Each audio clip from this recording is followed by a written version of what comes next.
जे Robert Oppenheimer, जिन्हें सभी लोग परमाणु बम के जनक के रूप में जानते हैं, मैनहट्टन परियोजना के पीछे की ताकत थे और दुनिया के पहले परमाणु बम के विकास की देखरेख के लिए जिम्मेदार थे। हिरोशिमा और नागासाकी पर इस विशेष परमाणु बम की तैनाती के कारण अंततः द्वितीय विश्व युद्ध का समापन हुआ। 22 अप्रैल 1904 को न्यूयॉर्क शहर में जर्मन यहूदी आप्रवासियों के घर पैदा हुए ओपेनहाइमर में कम उम्र से ही बौद्धिक क्षमता थी।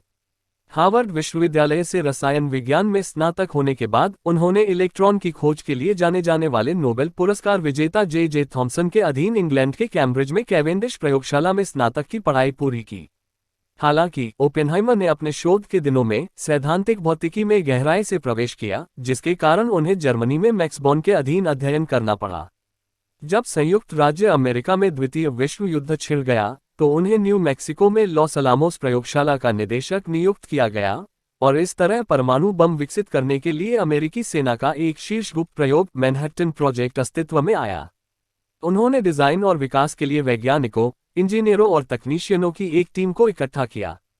ओपेनहाइमर ने पर्याप्त समृद्ध यूरेनियम और प्लूटोनियम का उत्पादन करने के साथ साथ आइसोटोप पृथक्करण के तरीकों को विकसित करने और एक स्थायी श्रृंखला प्रतिक्रिया बनाने के लिए अनुसंधान और विकास प्रयासों का निरीक्षण किया, जो परमाणु विखंडन की विशाल शक्ति का उपयोग करने की दिशा में सभी महत्वपूर्ण कदम थे।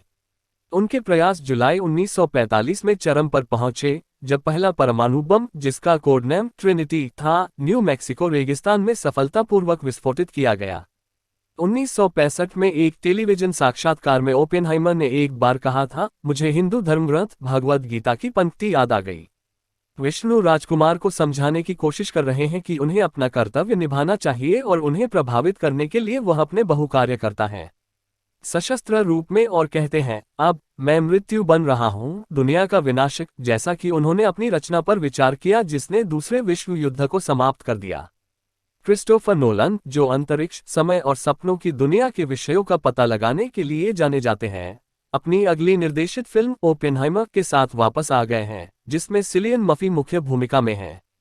कम से कम कहने के लिए, ओपेनहाइमर ने 20वीं शताब्दी के वैज्ञानिक और सैन्य उपक्रमों में एक महत्वपूर्ण भूमिका निभाई थी और उन पर एक फिल्म दुनिया को उस ऐतिहासिक महत्व को बताने में मदद करेगी।